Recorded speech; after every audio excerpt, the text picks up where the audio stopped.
मेरे पति ने दूसरी शादी कर मेरी सौतन को घर ले आए। मैं आईने के सामने खड़ी लिपस्टिक लगा रही थी, तभी मुझे डोरबेल की आवाज़ सुनाई दी। मैंने डोरबेल की आवाज़ सुनी और दरवाज़ा खोलने के लिए चली गई, क्योंकि इस समय मेरे पति रमेश आने वाले हैं। मैंने दरवाज़ा खोला तो देखा मेरा पति एक महिला और 6 साल के बच्चे के साथ खड़ा है। मैंने उन्हें देखा और पूछा, रमेश कौन है ये? मेरे सवाल का जवाब न देते हुए रमेश उन्हें अंदर लेकर आ गया और अपनी माँ को बुला लिया।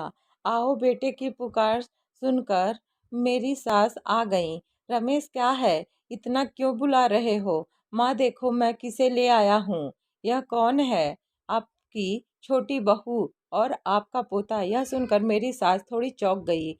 ऐसा लगा जैसे उनके ऊपर आसमान फट पड़ा और मैं पत्थर सी हो गई। रमेश के पास गई और उससे पूछा, यह क्या कह रहे हो? तुमने जो सुना वही सही है। यह मेरी पत्नी सुनीता और मेरा बेटा सोनू है। तुम्हारी शादी कब हुई?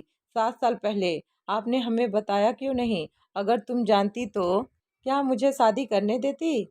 और मेरे पास शादी करने के अलावा कोई रास्ता नहीं था।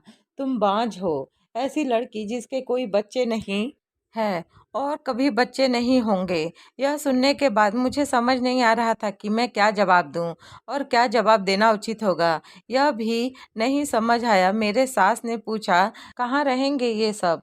क्यों? यह सब मेरे कमरे में रहेंगे। तो सास ने बोला, अगर यह तुम्हारे कमरे में रहेंगी तो वह कहाँ रहेगी? रूबी तुम्हारे कमरे में सो जाएगी। यह कहकर मेरे पति रमेश और अपनी दूसरी पत्नी के साथ घर में चले गए। मेरी सासू माँ 2 दिन तक बहुत गुस्से में रही। पोते का चेहरा देखकर सब कुछ भूल गई और सबको माफ कर दिया और अहमियत बहुत ज़्यादा देने लगी। और मैं रात भर रोती रही। 10 साल तक रमेश के साथ एक ही बिस्तर पर सोती रही। उसके बिना नहीं सो सकती थी। ऐसे ही मेरी जिंदगी गुजर रही थी। मैं सोनू को अपने पास बुलाती पर वह नहीं आता। उसकी माँ ने उसे आने से मना किया है। मैंने उससे कहा, मुझे बड़ी माँ कहकर बोलो, मुझे बड़ी माँ कहो, पर वह नहीं बुलाता।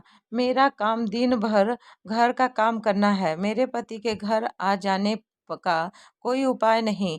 मेरे माता पिता मर चुके हैं। अगर भैया भाभी मुझे परिवार में अपने स्वीकार न करे तो और कम पढ़ी लिखी लड़की को कोई नौकरी नहीं देगा।